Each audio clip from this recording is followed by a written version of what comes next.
KNUST-TEK TV. Experience educational television. The KNUST Counselling Center has organized Counselling and Emotional Health Awareness Week on the 10th to 17th February 2018 at the College of Science Auditorium.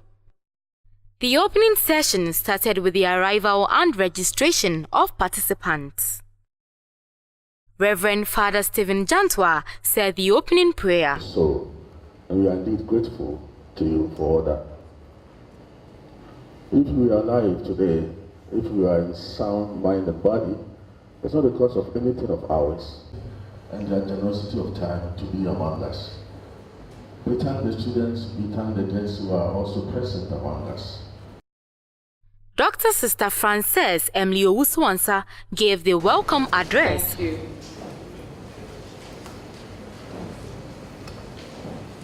Pro-Vice Chancellor, Professor Ansah, our chaplains here, the Protestant and Catholic chaplain, heads of departments, our registrars and deputy registrars,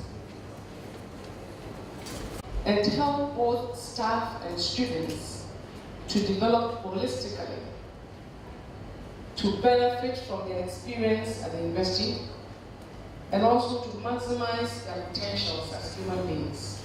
And Dr. Joseph Osafo of the Department of Psychology, University of Ghana, presented on suicide and mental health, that is early counseling intervention.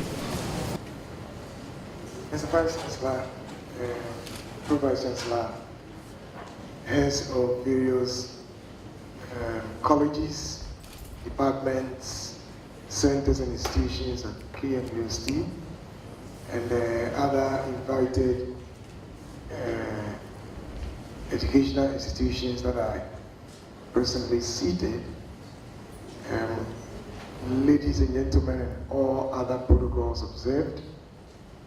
Let me first say thank you very much for Sister Emily and the Counseling Department for inviting me here. And I think this is extremely innovative for the counseling. You know, we're all in Accra. And so this is the first time we have invited to do a training talk on this somewhere in the government. And I'm so impressed with what the counseling is doing. And I think that it is So I'm going to try my best to do something today.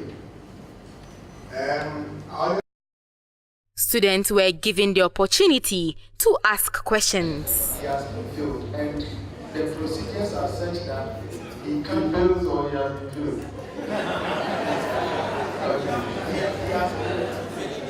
Anyway, so what measures are in place to support such a person? All right. Student who believed that he did not failed a paper, and went to see the lecturer to complain that, oh, can I know what happened? And the lecturer said, get off my side. Once you have failed, you have failed. Actually, he didn't fail. It was a misreported grade. So, in fact, when he came to me, and he was bent on, so I asked him to speak to the dean of students. So the lecturer was summoned to find out why don't you allow the student, if he had failed, let him know why he failed. It was simple as that. And then when they checked, he hadn't failed, he actually had a B+. But somehow, when he was just punching him, he punched him, a grade that translated into an F. Amazing. Upon his death, recently, just yesterday, I saw a video of Shatawa saying that he's not going to die, but you can really see that this guy is afraid of dying. So that's one of the things. What can we really do about that?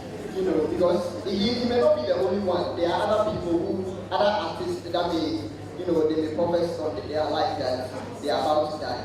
And then the second thing is, I want to ask whether their center is also having any research related to helplines, suicide helplines. Thank you.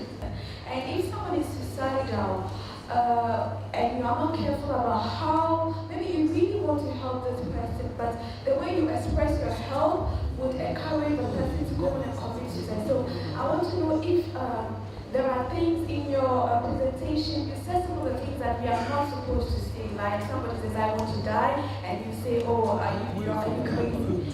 So are there specific sentences or word expressions to say when you are presented with such a situation? Thank you. Okay, someone from there. Dr. Joseph Osafo, in an interview with TEK TV News, said, People of the population who are vulnerable to this particular subject. Amen.